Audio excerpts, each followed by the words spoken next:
আসসালামু আলাইকুম ওয়া রাহমাতুল্লাহ। বই দেখে বই কিনুন খান মেথড পাবলিকেশনের সকল বই সকল পৃষ্ঠাগুলি দেখে ভিডিও লেকচার দেখেই বই কিনুন। হ্যাঁ ভাই, যারা Khan method SSC English final preparation second পেপারে এই বইটি নিতে চান তাদেরকে বিশেষভাবে অনুরোধ করব, বইটি প্রথম থেকে শেষ পর্যন্ত কিভাবে লেখা হলো, কোন গুণগুলি কমন, কিভাবে পড়াবেন সে সকল বিষয়গুলি দেখে জেনে শুনে বইটি নেওয়ার জন্য বিশেষভাবে অনুরোধ করলো। তাই আসুন বইটি কীভাবে সাজানো হলো এবং কি কি আছে তা দেখে নেই। ইংরেজি দ্বিতীয় পড়তে সকল গ্রামার, ফিলিং দ্য গ্যাপস সকল কিছুই বাংলা মিনিং সহকারে ভেঙে ভেঙে লেখা হয়েছে। এটির সাথে গ্রামারের সুপার টিপস দেওয়া হয়েছে যাতে অতি সহজে সব কিছু মনে রাখা যায়। আর এইভাবে পড়লে রিটিন, স্পোকেন অ্যান্ড গ্রামার একসাথে শেখা হয়ে যাবে।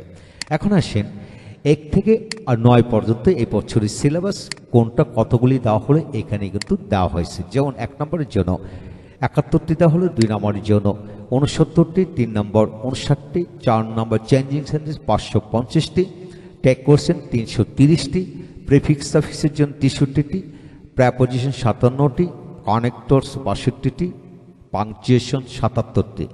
এইগুলো যদি বাংলা অর্থসাগর দেওয়া হলে এগুলো যদি আপনি আপনার সন্তানকে ভেঙে ভেঙে বুঝিয়ে পড়ান, ইনশাল্লাহ এদের মধ্যে থেকে কমন পড়বে। বিগত বছরও কমন পড়েছে ইনশাল্লাহ।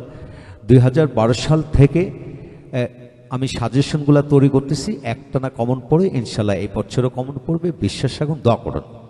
তারপর আসেন প্যারাগ্রাফ 21টিটা হলো, তারপর রাইটিং এখানে 30টি দেওয়া হলো, তারপর শর্ট কম্পোজিশন 15টি দেওয়া হলো। এখন আসছেন কীভাবে সাজানো হলো সেটা লক্ষণ। প্রথমে প্যারাগ্রাফের সাজেশনগুলো দেওয়া হলো, এখানে টোটাল 24টি দেওয়া হলো, তবে এখানে 2টা খণ্ড করা হলো। প্রথম খণ্ড থেকে ইনশাল্লাহ 1 থেকে 12 এদের মধ্যে থেকে বাংলাদেশের 9টি বোর্ডেই কমন পড়বে, বিশ্বাস রাখুন।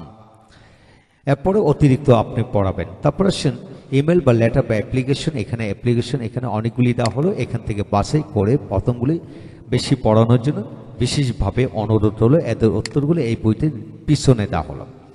তারপর ইমেলের কিছু এক্সাম্পল অর্ড দেওয়া হলো, যদি আসে এখান থেকে প্রথমগুলি পড়ানোর জন্য বিশেষভাবে অনুরোধ হলো।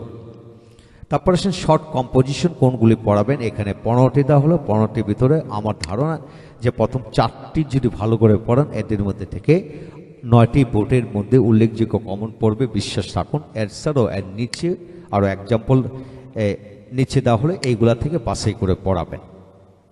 তারপর আসেন সেকেন্ড পেপার কীভাবে সাজানো হলো, দ্যাট মিনস 1 নং প্রশ্নটা কীভাবে দেওয়া হলো, এখানে সংক্ষিপ্ত কিছু টিপস দেওয়া হলো। তারপর প্রতিটি প্রশ্নের সাথে বাংলা মিনিং দেওয়া হলো এবং এদের উত্তরগুলি শেষে দেওয়া হলো। এইভাবে 1 নম্বরটা দেওয়া হলো, এখানে 2015 থেকে 25 পর্যন্ত উল্লেখযোগ্য বাছাই করে যেগুলো মোস্ট ইম্পর্টেন্ট সেগুলা প্রথমে দেওয়া হলো, আসার উপযোগীগুলো প্রথমে দেওয়া হলো। ইনশাল্লাহ এখান থেকে বাছাই করে পড়াবেন। এখন আসেন 1 নম্বরের পরে 2 নম্বর কীভাবে সাজানো হলো সেটা একটু ভালো করে দেখে নিচ্ছি। যা কিছু শিখবেন জেনে শুনে শিখুন, বুঝে শুনে শিখুন, তাহলে সমস্ত জীবন লাইফ চেঞ্জ হয়ে যাবে। এখন আসেন এখানে আনসার পিছনে দেওয়া হলো। তারপর 2 নম্বর টেবিল কীভাবে লেখলাম, প্রতিটি টেবিলকে কি করা হলো, প্রথমে এটার বাংলা মিনিংগুলো দেওয়া হলো। আপনি যদি বাংলাটাও বাংলা মিনিং করে এখানে পড়ান তাহলে সে এখান থেকে ম্যাচিং করে সাজিয়ে লিখতে পারবে ইনশাল্লাহ।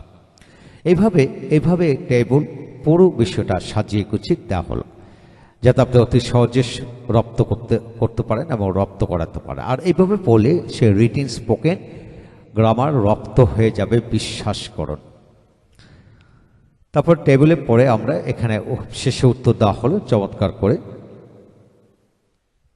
তারপর আসেন এখানে 3 নম্বর প্রশ্ন, right form of the verbs. এখানে প্রাথমিক কিছু নিয়মকানুন দেওয়া হলে সেই নিয়মের ওপরে ভিত্তি করে right form of the verbs রপ্ত করাতে পারেন। এছাড়া আমি বলবো যে আমি যদি এই প্যাসেজের বাংলা বুঝি তাহলে এমনি উত্তর লিখতে পারবো। এর সাথে বাংলাটা দেওয়া হলো, প্রতিটা বিষয়ে এভাবে চমৎকার করে বাংলা দেওয়া হলো এবং যেগুলি বিগত সালের বেশি বেশি আসছে সেগুলো প্রথমে দেওয়া হলো। যেমন এই প্রশ্নটা অনেকগুলি পড়ে আসছে, সবগুলো এখানে দেওয়া হলো। প্রতিটা বিষয় এইভাবে ভেঙে ভেঙে বুঝিয়ে দেওয়া হলে ইনশাল্লাহ আপনার সন্তানকে যদি এইভাবে পড়ান সে দ্রুত রপ্তগতভাবে ভালো রেজাল্ট করতে পারবে এবং সন্তানকে ইংরেজিতে কথা বলানোর জন্য, লেখার জন্য গুরুত্ব দেওয়ার পড়ানোর জন্য বিশেষ পরামর্শ হলো। এখন আসেন 4 নম্বর কীভাবে লেখা হলো সেটা আমরা এখান থেকে দেখাবো। 4 নম্বর হলো চেঞ্জিং সেন্টেন্স। হ্যাঁ, চেঞ্জিং সেন্টেন্স এখানে প্রথমে অ্যাফার্মেটিভ নেগেটিভ কিছু টিপস দেওয়া হলো, এটা থেকে এটা দেখে কিন্তু কোনটা কিভাবে চেঞ্জ করতে হয় সে রপ্ত করতে পারবে।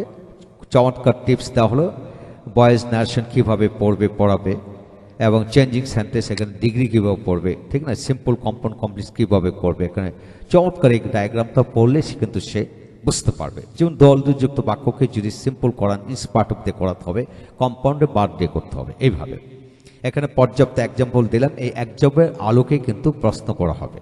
এখন আসেন কিভাবে সাজানো হলো। এখানে প্রতিটা প্রশ্ন না হলো, প্রশ্ন থেকে প্রথমে বাংলা দেওয়া হলো, বাংলা থেকে বাংলা উত্তর দেওয়া হলো। অর্থাৎ এই বাক্যটাকে কিভাবে আপনি চেঞ্জ করবেন, চেঞ্জিংয়ের বাংলাটা দেওয়া হলো। এইভাবে যদি আপনার সন্তানকে বাংলা টু বাংলা মিলিয়ে পড়াতে থাকেন, তাহলে সে ন্যাচারালি স্পোকেন ডেভেলপ হবে ইনশাল্লাহ। এইভাবে আমি পর্যাপ্ত এক্সাম্পল, অর্থাৎ 500+ এক্সাম্পল এখানে দেওয়া হলো ইনশাল্লাহ। এগুলো আপনার সন্তানকে প্র্যাকটিস করাবেন। প্রতিটা বিষয় সব বাংলা মিনিংগুলো দেওয়া হলো ইনশাল্লাহ। কমন পড়বে বিশ্বাস রাখুন। তারপর আসেন এখানে 4-এর পরে 5 নম্বর, এখানে উত্তরগুলো সব শেষে দেওয়া হলো। 4-এর পরে 5 নম্বর কীভাবে সাজানো হলো একটু দেখে নিই। এখন আসেন আপনি টেক কোশ্চেন।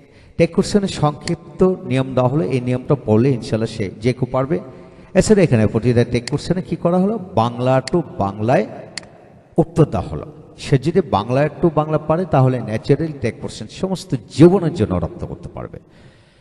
এখানে পর্যাপ্ত 350+ টেক কোশ্চেন দেওয়া হলো ইনশাল্লাহ। এগুলা থেকে কমন পড়বে, শতভাগ গ্যারান্টি দিচ্ছি ইনশাল্লাহ। এদের আদলে আসে দীর্ঘ 12 সাল থেকে সাজেশন তৈরি করে আসতেছে, ইনশাল্লাহ কমন পড়বে। এখন আসেন প্রেফিক্স সাফিক্স। হ্যাঁ, প্রেফিক্স সাফিক্সগুলো কী কী এটা আপনাকে জানাতে হবে আপনার সন্তানকে, এবং কীভাবে পড়বে এই বিষয়টা এখন তুলে ধরা হলো। এখন আসেন ফিলিং দ্য গ্যাপস। প্রিফিক্স সাফিক্সের জন্য এটা সলভ করার জন্য এখানে টোটাল 17টা রুলস দেওয়া হলো। এই রুলস যদি রপ্ত করা যায় সে পারবে, এবং এই রুলসগুলি খান মেথড ইংলিশ গ্রামার বইতে পূর্ণাঙ্গ রূপে দেওয়া হয়েছে নিয়মগুলি। এখন আসেন কীভাবে পড়াবেন। এখানে প্রতিটা বিষয় আবার বাংলা মিনিং করে দেওয়া হলো, এবং উত্তরগুলো শেষে। এখন আসেন প্রিফিক্স সাফিক্সের পরে আমরা পরবর্তী প্রশ্নটা কীভাবে সাজানো হলো সেটা একটু দেখে নেব। প্রেপোজিশন। হ্যাঁ, প্রেপোজিশন এখানে প্রতিটা প্রেপোজিশনে বাংলা মিনিং করে দেওয়া হলো। যদি যে কেউ বাংলা মিনিং পারে, তাহলে সে আপনার থেকে প্রেপোজিশন ফিল আপ করতে পারবে। যেহেতু প্রেপোজিশনের ব্যবহার অনেক বড়, এটা গ্রামার বই থেকে পড়ে নিতে হবে, এবং যেহেতু এটা সাজেশনের নিয়মটি দেওয়া হয়নি।